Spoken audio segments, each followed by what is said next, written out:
Et voilà, ils sont déjà installés dans ce studio, oui, mes analystes, Laurent Roland Tonekes, bonjour. Maurice Agua, bonjour. Bonjour à mes téléspectateurs. À ma gauche, c'est Adrien Chomako. Bonjour Mauril, bonjour chères téléspectatrices, bonjour et bonne fête à toutes nos femmes, à toutes nos mamans. Les choses ont bougé un peu au groupe de presse Fraternité, on en parlera peut-être vendredi. Mais aujourd'hui, nous célébrons Laurent Roland Tonekes, la journée internationale de la femme, la journée internationale des droits de la femme. On parle de femme et puis de ces droits. Qu'est-ce que cela vous inspire? D'abord, moi, j'ai une pensée pour ces femmes qui, matin, midi, soir, se battent, bien évidemment, pour la dignité de la femme africaine, de la femme béninoise, bien évidemment. Ceci étant, bonne fête à toutes les femmes, mais il faut rappeler peut-être, il faut que les femmes d'aujourd'hui s'inspirent de comment est-ce que la journée internationale de la femme a été instituée dans certaines villes. Et donc, quand on s'inspire de comment est-ce que cette journée a été instituée, je crois que c'est un élément de motivation pour les femmes d'aujourd'hui qui se battent et qui ont envie de se battre désormais pour mettre la femme au même niveau que l'homme. C'est vrai que d'aucuns diront que la parité, bien évidemment, n'a de sens que quand la femme a des valeurs. Et c'est vrai, il faut que les femmes se mettent au travail, se battent, travaillent pour leur autonomisation, bien évidemment, parce que les hommes ne leur donneront pas tout, bien évidemment. Il y a, malheureusement, nous sommes dans des sociétés où la féodalité, en tout cas, est toujours de mise. Les hommes veulent toujours prendre le devant des choses. Et c'est aux femmes de se battre, Et je sais qu'il y a beaucoup de femmes qui se battent au Bénin. Je sais qu'il y a beaucoup de femmes qui se battent en Afrique. Et d'ailleurs, même quand on regarde la une du journal Fraternité aujourd'hui, on a vu que des femmes sont célébrées, bien évidemment. Et c'est des modèles que les femmes doivent suivre aujourd'hui. C'est des modèles que nos jeunes sœurs dans les universités doivent suivre aujourd'hui. C'est des modèles que nos jeunes sœurs qui travaillent dans les administrations doivent suivre pour comprendre que seul le travail peut les libérer de la captivité en griffe des hommes. Le travail doit pouvoir libérer les femmes de la captivité des hommes. N'est-ce pas, Adrien Tchomakou? C'est bien dit, n'est-ce pas? Tout à fait. Il faut dire que la femme est tout pour l'homme. L'homme ne peut rien faire sans la femme et l'homme ne peut exister sans la femme. C'est réciproque. La femme même ne peut pas exister sans l'homme. Ça, il faut le dire. Vous savez, quand on parle... Et c'est pour ça qu'il faut brimer les droits de la femme? Pas du tout. En aucun cas, on ne doit brimer les droits de la femme. Qui peut accepter ça? Si vous savez, si tu es homme et tu sais que c'est une femme qui t'a mis au monde, que tu as une mère, que ta mère soit ou elle n'est plus de ce monde, mais tu dois toujours penser à la femme. Où tu te trouves, tu dois te dire que tu as une femme, même si tu es jeune et que tu ne t'es pas encore marié, tu dois savoir que ta maman est ta femme et tu dois mieux s'occuper d'elle. Je pense que cette fête, elle est la bienvenue. C'est une fête traditionnelle, cette journée. Cette journée, ce n'est pas une journée pour encore faire des tapages, mettre les antennes et danser. Hein, c'est pour réfléchir, n'est-ce pas? C'est pour réfléchir, mais il faut dire que tous les jours sont des jours de fête. Tous les jours, oui. Ouais, ça c'est clair. Tous les jours sont les jours de fête. Donc, je pense que c'est une fête, puisque du moment où ces femmes vivent, elles doivent se réjouir et chercher à évoluer. Vous savez, quand vous suivez par exemple le discours de la présidente de l'Institut national de la femme, vous devez comprendre aisément que tout est déjà dit et tout est déjà là. Et je pense que cette brave dame, je veux parler de la présidente Claudine Prédencio, fait beaucoup pour notre nation et l'Institut de la femme est là pour régler d'une manière ou d'une autre les problèmes de la femme. Quand on parle de la femme, je pense aussi aux femmes rurales. Vous savez, quand vous faites un tour dans nos campagnes, dans nos villages, par moment, vous risquez de couler les larmes. Si vous vivez ce que nos femmes rurales... C'est des femmes qui se battent, hein, elles se battent énormément. Elles font presque tout à l'homme. Et je pense que c'est l'occasion... Il faut préciser que l'économie béninoise est détenue par les femmes.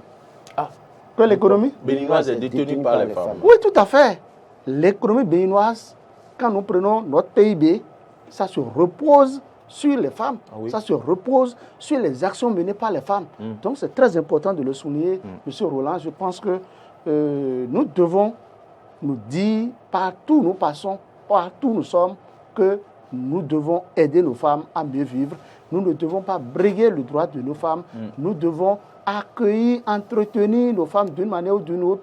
Nous devons toujours contribuer à les rendre heureuses de façon permanente. Je vais ajouter, Laurent Roland, qu'on doit les aider à accomplir de grandes choses. Bien évidemment, je crois que cette journée qui est célébrée ne doit pas être une journée festive, mais c'est une journée de réflexion pour que les femmes travaillent à sortir d'autres femmes de l'ornière, à sortir d'autres femmes de la difficulté dans une certaine mesure. Vous voyez, aujourd'hui, nous avons tendance à voir beaucoup de femmes aller vers la facilité. Alors qu'en réalité, la femme, ce n'est pas la facilité. La femme, c'est la bravoure. On voit l'image de la femme. Déjà, dans l'éducation de la femme, quand la femme naît, déjà dans notre société traditionnelle, c'est la femme qui travaille, qui fait le gros du travail à la maison. Et cette femme est éduquée. À un moment donné, se marie pour aller dans un foyer. Et c'est elle qui porte la douleur de l'enfantement, en fait, les 9 mois. Donc, la femme, c'est la bravoure. Et tout ça, parfois, certaines catégories de femmes qui aiment la facilité ont tendance à minimiser cela, à penser que c'est la facilité qui fait la femme. Mais non, la femme, c'est la dignité. C'est ça.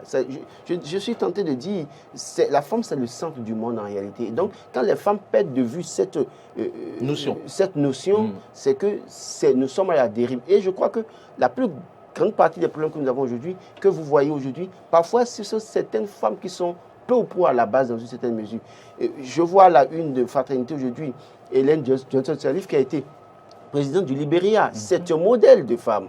On a vu dans ce pays Concessia Ouensou, qui était présidente de la Cour constitutionnelle. Et d'ailleurs, même à la une de Fraternité, vous allez voir l'actuelle directrice du FMI, qui est une Nigériane, bien évidemment. C'est une femme. Et ces femmes nous montrent le chemin à d'autres femmes. Et nous avons une vice-présidente au Bénin qui a une femme. Qui est une femme, bien évidemment. Mariama Talata. Voilà, et donc, il a évoqué la question de la présidence de l'INF aujourd'hui. Il y a des femmes, nous avons, même si elle n'est pas libre de ce mouvement, Rekia Madougou qui a incarné cette femme béninoise compétente au plan international. On a, je vais citer pêle-mêle, Vicente Bokor. On a par exemple Huguette Bokwe, de l'Institut national de la femme. Il y a tellement de femmes qui font d'efforts pour montrer et puis on ne va pas oublier la première dame avec la fondation, Claudine bien évidemment, Talon, oui. Qui fait beaucoup. Et bien évidemment. Et des femmes. Je sais que ce matin, vous allez recevoir une femme, par exemple, une femme, une consoeur qui a fait, qui a réalisé un film, par exemple. Scénariste. Vous voyez, il faut que ces femmes prennent la parole davantage pour montrer le chemin des jeunes filles, pour leur faire comprendre qu'il faut se battre pour se faire respecter par les hommes. Parce que quand les femmes aiment la facilité, c'est en ce moment que naissent les brimades, les violences. Parce que l'homme, à un moment donné, pense qu'il a tout pouvoir. Mais quand vous avez aussi un pouvoir à mettre dans la balance, l'homme vous respecte. Parlant de facilité, vous me faites penser au message de l'honorable présidente Claudine Afiavi-Prudentiaux, il faut le rappeler, présidente de l'Institut national de la femme, dans son adresse aux femmes à l'occasion de cette journée, après avoir cité le thème de la journée que je vous rappelle, pour un monde, l'innovation, ou du moins pour un monde digital inclusif, innovation et technologie pour l'égalité des sexes. C'est-à-dire qu'en ce qui concerne les innovations technologiques, il va falloir que les femmes s'impliquent davantage pour pouvoir s'imposer. Que les femmes s'impliquent davantage, mais que les parents davantage inscrivent les filles dans ces filières-là. Parce que aussi longtemps, on a vu qu'il y a le diktat des hommes en termes d'innovation, technologie, mais bien évidemment. Mais aujourd'hui, nous parlons d'égalité des sexes dans le monde. Mais pourquoi est-ce qu'on doit continuer à mettre les femmes en rade? Il faut commencer par positionner aussi les femmes au niveau de ces secteurs. Pour que ce secteur-là ne soit pas donc l'apanage des hommes. Merci de l'avoir dit. Adrien Tchomakou, dans son message, la présidente quand même a fustigé quelque peu ces femmes qui exhibent leur corps. Ces femmes aujourd'hui qui sont des influenceuses, comme on le dit, mais qui pensent que c'est au prix de l'exhibition de leur corps qu'elles pourront donc influencer sérieusement. Et elle a donc fait allusion à, je ne sais pas comment on appelle, à cette image qui a circulé sur Facebook où une femme influenceuse se faisait opérer je ne sais quoi là, et puis qui a donc laissé voir sa partie intime. Elle tient à la dignité, la présidente de l'Institut national de la femme, c'est aussi se faire respecter, Adrien Jumakou. Vous savez, je le disais tantôt, Madame la présidente, je vais parler de la présidente de l'Institut national de la femme, Prudencio Claudine, mais elle a trouvé les mots justes pour pouvoir dire tout. Si vous suivez le discours, son message à la nation, tout est dit dedans. Et j'invite d'ailleurs toutes les femmes béninoises, au cours de l'émission, on aura je l'occasion les de suivre le invite discours vers la fin. à chercher à aller écouter ce que la dame a dit. Elle a déjà tout dit. Comment? Des femmes qui pensent que il faut se donner à l'homme ou bien exposer. Les entrejambes, c'est la richesse. Ce n'est pas bon. Ce n'est pas bon, pas du tout. Et la dame a déploré ça. Ouais. Elle appelle tout le monde, toutes les femmes. Je parle de la présidente. La présidente de l'INF. Elle a déploré ça. Elle a invité les femmes à aller se faire former autrement. Parce que vous savez, aujourd'hui, l'éthique prend le dessus de tout. Elle a invité, quand vous suivez son discours, elle appelle les femmes à aller s'inscrire dans des métiers, des divers métiers, je dirais par exemple d'image, technologie, audiovisuelle, consort. C'est de ça qu'il est question. La dame, elle a bien orienté, je vais parler de la présidente bien sûr, la présidente Claudine. Parce que quand vous dites la dame, ça me gêne. Non, pas du tout, toutes mes excuses. C'est pour dire que la présidente, la patronne de l'Institut, qui chapeaute toutes les femmes de Bénin aujourd'hui, elle a tout dit et j'invite tout le monde à aller écouter son discours. Laurent. Ce que je voudrais dire, j'invite aussi le peuple béninois à aller s'approvisionner du journal du quotidien Fraternité de ce jour. C'est un dossier spécial. Vous allez passer au service commercial. Qui a été réalisé vous allez passer au jusqu'à la fin commercial. Vous verrez que tout est dit. On a parlé des reines d'hier. Des décideurs d'aujourd'hui, les femmes qui doivent décider. C'est de ça qu'il est question. Roland parlait de Hélène Johnson, Sirleaf. Mais allez lire le journal, vous verrez que tout est dedans. Tout est dedans. Et vous profitez de la canal pour votre pub. Même le discours, répondez à ma question, le discours de la présidente Claudine Afiavi Prudencio est dedans. D'accord. On va envoyer la facture de l'autre côté du canal. Merci beaucoup. Non, je crois qu'on a tout dit. Il faut que les femmes se mettent au sérieux. Mais aussi que les hommes aussi soient un peu tôt. Vous n'avez pas opiné sur ce que déplore la présidente. Non, je crois que à outrance. Vous connaissez très bien ma position. Parce que c'est au prix de tout ça là que la femme devrait s'imposer. Non, vous connaissez très bien ma position par rapport à ça. Vous savez très bien que c'est complètement que j'ai. Aujourd'hui, il ne faut pas tirer sur les femmes. Non. Je ne tire pas sur les femmes, mais je vais tirer sur une catégorie de femmes.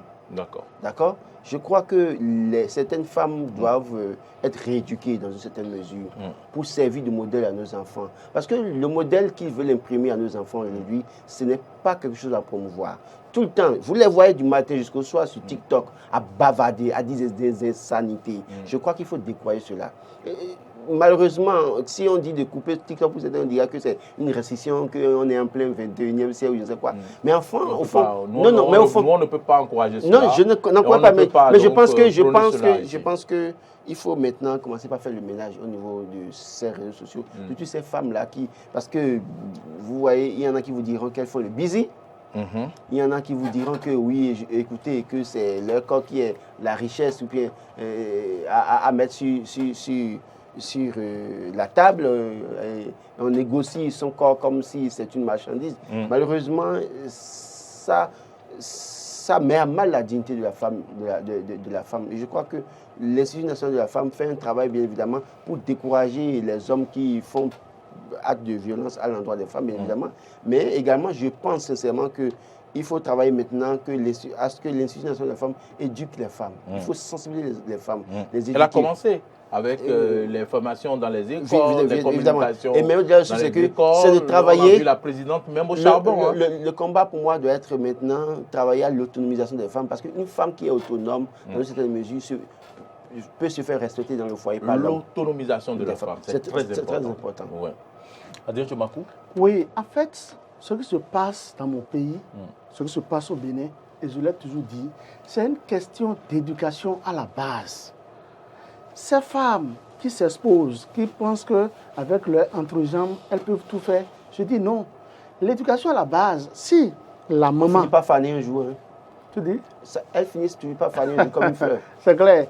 Donc, évidemment, vous savez, M. Moril, Appelez-moi Moril. si un couple déjà a une fillette de 12 ans, ou 13 ans, 14 ans, Oui. et on permet à celle-ci de se mettre en tenue sexy, c'est que c'est le couple ou la femme ou le papa ou la maman qui sont en train comme ça de préparer cette fillette à devenir ce qu'elle ne devrait pas être. Et c'est en cela Il faut j'invite. qu'elle couvre les parties de son corps. Mais Pour respecter la tradition africaine. il faut que les gens respectent la tradition africaine. Tout commence par là. Je pense qu'en la matière, on ne va pas peut-être jeter la pierre à tous les parents. Il y a la société dans laquelle nous vivons. Il y a ce que vous et moi, nous voyons dans la circulation, les personnes âgées. Il y a ce que nous voyons à la télévision. Donc je crois que ce n'est pas que les parents. Parce que vous avez, Les enfants sont influencés. vous avez beau éduquer votre enfant à la maison aujourd'hui, la société rééduque votre enfant à sa manière. Et malheureusement pour vous, si vous n'avez pas, vous n'êtes pas attentionné, c'est que vous allez tout droit dans le décor. Donc je crois en la matière qu'aujourd'hui, ce n'est pas que les parents. D'ailleurs, il y a des parents qui font assez d'efforts, mais travaillons à revoir le modèle de notre société. Ce que nous montrons à nos enfants, bien évidemment. C'est ça qu'il est aussi question. Ok, c'était le clin d'œil donc aux femmes ce matin. Nous allons aller à la une. Oui, je pense que quand même la cybercriminalité, nous en avons assez parlé. Hein. Je ne voudrais pas. On en a assez parlé. Je crois que ne voudrais pas en parler encore. Non, que les gouvernants fassent leur travail. Et j'insiste là-dessus, que les autorités, entre l'OCRC, continuent de faire son travail. Oui. Mais je dis une chose, arrêter les jeunes gaïmans sans arrêter les rounots, les féticheurs dans les rues, c'est deux poids, deux mesures. Allez chercher les rounots qui sont censés, qui disent qu'ils sont pour soutien spirituel de ces jeunes. J'ai appris qu'hier, 2 gaïmans ont tué encore une jeune fille du côté de Ouamé et ont enlevé son cœur et sont partis avec. Je crois qu'il faut commencer par... C'est quelqu'un qui lui a demandé d'amener le cœur là, certainement. Est-ce qu'il y a les preuves que ce sont des gaïmans qui ont posé ce acte? Mais écoutez, je dis c'est... en tout cas, tout ce qui a été vu sur les lieux prouve à suffisance que c'est des gaïmans. De toute façon, on sait que c'est leur pratique. Malheureusement, au peu ou prou aujourd'hui, on sait qu'il y a une certaine manière de faire. Et quand on voit ces faits, on a tendance à comprendre réellement que c'est des gens de ce secteur. Mais ce que je veux dire, c'est quoi? Je dis, arrêtez les jeunes gaïmans. Faites tout pour qu'ils vous disent qui sont ces rounots cachés dans les quartiers de Cotonou, de Ouamé, de Rouedo, de Togba, de Glodjibé, d'Ayada ou je ne sais quoi, d'Abomey, qui leur disent d'aller chercher sang humain ou bien je ne sais quoi, de venir prendre fétiche dans les chambres là. Il faut les traquer eux tous aussi. Je crois que ça va contribuer à faire véritablement le ménage. Adrien Chebancourt, nous sommes à la une du quotidien Le Pays émergent qui parle de lutte implacable contre la cybercriminalité et fait allusion au commissaire de l'OCRC. Oui, le commissaire Sokou qui fait bien son job. Tel que Roland le disait tout à l'heure, je pense il est passé à la vitesse supérieure. L'assaut est déjà lancé, peut-être qu'il n'a pas d'informations, sinon l'assaut est lancé maintenant contre qui? Les Bokono présumés criminels. C'est-à-dire ceux-là qui réclament les corps, quelques parties du corps humain, des organes humains. Mais écoutez, actuellement, là où je vous parle, il y a au moins un qui est déjà arrêté. Donc, c'est des dossiers que nous suivons de très près, tel qu'il a dit, et je pense qu'il le faut. Monsieur le procureur, vous êtes procureur, comme vous dites. Il faut que les populations collaborent. Parce que si le jeune n'a pas confiance à quelque chose, il ne peut pas s'adonner cette pratique.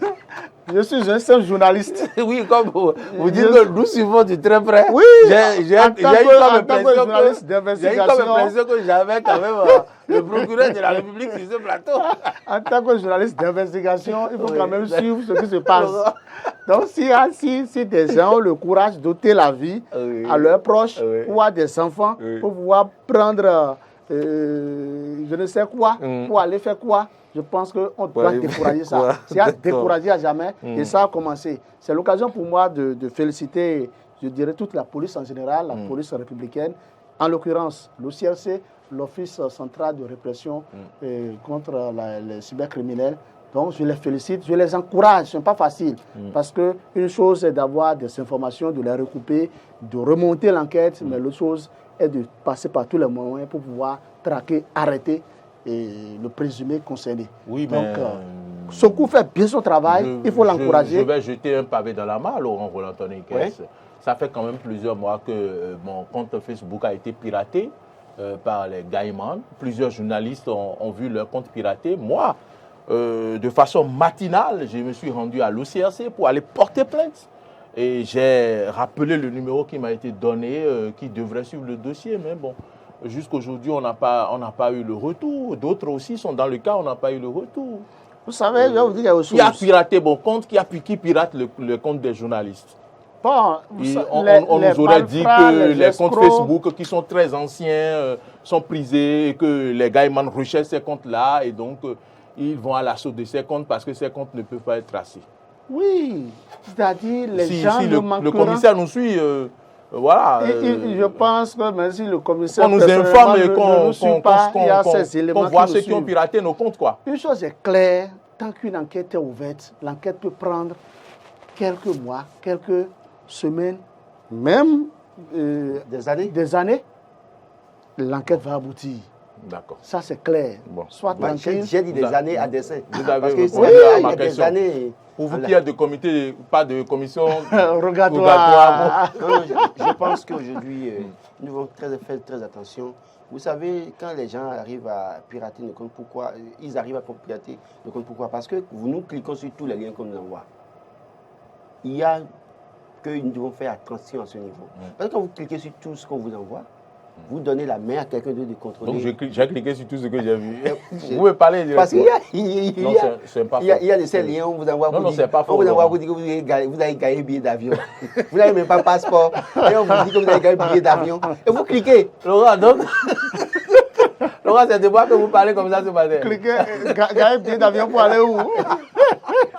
Pour aller au pays des Blancs. C'est la galère qui fait ça, Laurent. On dit que Air France lance je tombe là pour gagner un billet d'avion. Vous n'avez pas de passeport. Vous n'avez même pas de carte d'identité. Et vous cliquez.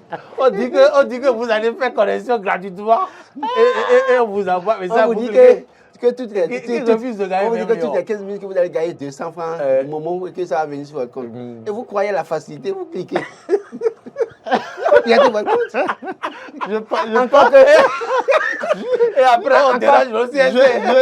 Encore que vous n'avez pas... Je pense que désormais, au lieu de cliquer sur... On a gagné un billet d'avion, que les gens aillent cliquer sur les commissions rogatoires qui sont à leur trousse. Encore que vous n'avez pas... Vous avez fini avec nous ce matin. Non, mais c'est sérieux. Moi, je ne clique pas. D'abord, même il y a une manière simple. Quand vous voyez HTTP, vous ne voyez pas le S, c'est déjà un piège. HTTP, vous ne voyez pas S à la fin là. C'est déjà un piège, ne cliquez jamais. Ça commence par là. Donc HTTPS, ça donne une assurance qu'on peut cliquer. Mais là aussi, il faut faire attention pour voir le contenu avant de cliquer. Mais quand c'est HTTP simplement slash, attention quand même. Là, par exemple, c'est un piège. La plupart du temps, c'est l'œuvre des cybercriminels. Et vous cliquez, et vous leur donnez la main. Automatiquement. Ils prennent le contrôle de tout. Alors que vous-même, vous n'avez pas un compte sécurisé. Moi, je dis, tous les jours que Dieu fait, chaque semaine, je retourne sur... Vous changez votre mot de passe. Je sécurise mon compte. C'est parce que j'ai déjà subi ça une fois. Ok, très bien. Et le jour où j'ai subi ça, j'ai discuté avec quelqu'un qui est un partenaire de travail et on était en pleine discussion quand je constate que mon compte est piraté. Waouh. Mais j'ai eu chaud. Wow. Et là, quand j'ai commencé à sécuriser, j'ai compris qu'il faut sécuriser. Il y a des manières pour sécuriser les comptes. Allez voir Modeste Houndé Kondi va vous aider. Community Manager Modeste Houndé Kondi, à qui nous faisons un clin d'œil ici. Vous pouvez nous envoyer les messages des internautes sur notre plateforme. On va pouvoir livrer quelques messages rapidement. Oui. Ne cliquez plus n'importe comment. Laissez-moi tranquille. Alors, donc, je salue également toute l'équipe compétente.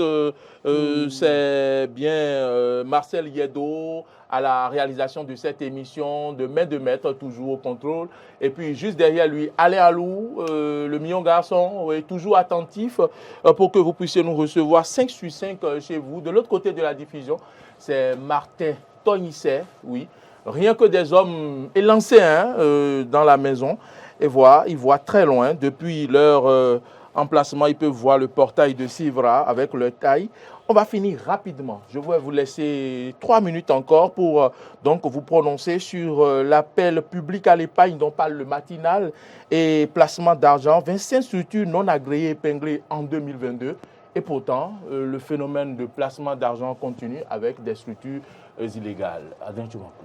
C'est dommage avec tous les efforts du gouvernement, les gens continuent de croire à ces gens de placement. Moi, je ne comprends pas le Béninois. Moi, je pense que si les gens ne peuvent pas aller déposer leur argent dans une institution bancaire à la banque, qu'ils mettent ça chez eux à la maison. C'est mieux. Ou bien qu'ils se payent un conflit fort. On va pas encourager ça, c'est la thésaurisation. Oui, non, pas thésauriser les sous. Non, c'est pas bon. Non, écoutez. Mais vous, d'abord, avant de placer de l'argent dans une autre structure, il faut s'assurer que cette structure est légalement reconnue. Il faut exhiber, il faut demander, il faut réclamer l'autorisation. Moi, écoutez, et ce que je déplore le plus, il y a des ONG qui ne doivent pas faire ce genre de placement, mais qui le font. Oui. Des ONG qui n'ont même pas une existence légale, qui existent seulement de nom, qui ne se sont pas fait enregistrer dans notre pays. Mais c'est-à-dire, on doit décourager ça. Moi, je pense qu'il faut que le gouvernement frappe très fort. Moi, il faut qu'on les décourage. Sinon, c'est inadmissible. On a vu le cas de CIE Service dans ce pays. On a vu d'autres cas. J'ai entendu parler d'une structure dont je ne veux pas parler le nom ici. Mais tout ça là, c'est quoi? On ne peut pas continuer avec ça. Que les gens cessent d'asphyxier financièrement les pauvres populations. Des gens qui pensent épargner ou bien mettre quelque chose quelque part et en jouir plus tard. C'est de l'escroquerie à haute dose que le gouvernement doit décourager. Je pense que le gouvernement, si déjà avec les enquêtes, on s'en rend compte, que le gouvernement s'en rend compte aujourd'hui qu'il y a au moins 200, combien on a dit, ou bien 100, Monsieur Mauril? Oui, on nous a dit 25 structures. 25 structures. Épinglées en 2022. 25 structures, c'est trop. Et ceux-là ont opéré pendant toute une année. On dit en 2022. Mais c'est un crime. Moi, je pense sincèrement qu'au-delà de ce qu'on doit condamner, les structures non agréées, il faut préciser que les Béninois sont têtus. Ce n'est pas les structures seulement, c'est les Béninois eux-mêmes. Je ne peux pas comprendre comment les gens réfléchissent. On dit c'est interdit, ce n'est pas bien par exemple de faire l'épargne. Au niveau des structures, ceux qui font tontine. Vous voyez quelqu'un qui a porté un jean peut-être de la période coloniale, avec une chemise délavée totalement. Et c'est lui qui a un carnet en main, qui passe de maison en maison pour vous dire collecte votre épargne.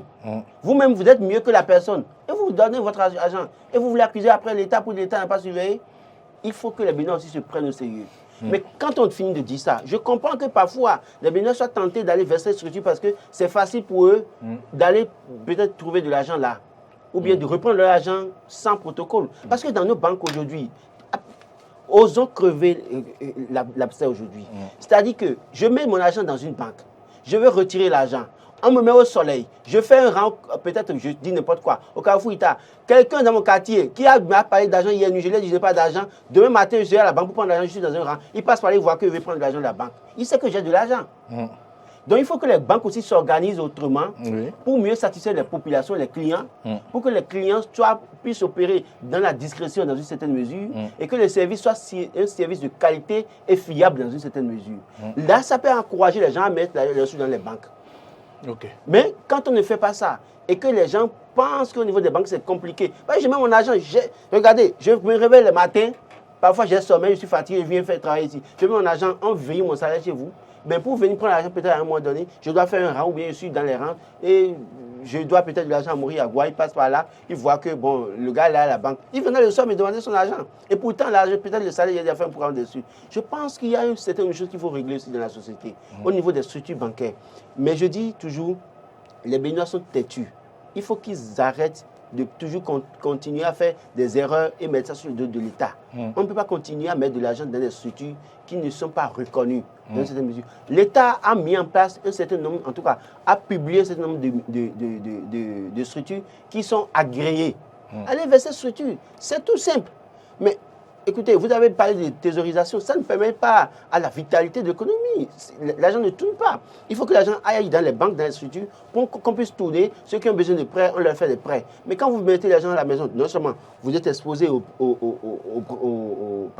bandits, vous êtes peut-être exposé aux incendies. On va finir. S'il y a incendie, votre argent, ça brûle, tout part en feu.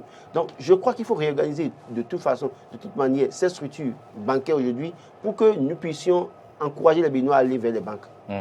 Merci Laurent Roland-Antoine. Adrien Tchomakou, pour finir, rapidement. Pour vous avez finir, 30 secondes. J'invite le peuple béninois à savoir désormais qu'à part les institutions bancaires, s'ils doivent aller épargner ailleurs, qu'ils réclament l'autorisation de cette institution, qu'ils s'assurent que cette institution existe effectivement légalement et que, bon, ils peuvent... Je pense que l'État ferait mieux de communiquer à nouveau sur ces structures agréées. Oui, une liste oui, la liste avait circulé. L'État l'avait fait. Oui, l'État peut toutefois encore le faire parce la que communication sur la répétition pédagogique. Voilà, reprendre la communication sur ces listes, sur ces structures agréées, ça va beaucoup aider les populations. Très bien. Merci à vous, Adrien Tchomakou. Merci. On reviendra donc sur ce réaménagement de l'autre côté du groupe de presse Fraternité. Tout à fait. Vous direz ce que vous êtes maintenant. C'est une promotion quand même. Laurent Roland-Antoine, merci. C'est moi. Merci. Nous allons donc installer dans un court instant ces deux dames qui seront à mes côtés. On va changer la couleur du plateau. Vous pouvez maintenant partir, j'ai plus besoin des hommes. Non, pardon. Vous reviendrez pour l'actu décalée. Vendredi, je ne sais pas. Non, je ne sais pas là. Vous avez dit vous prenez. Non, j'ai besoin de vous quand même.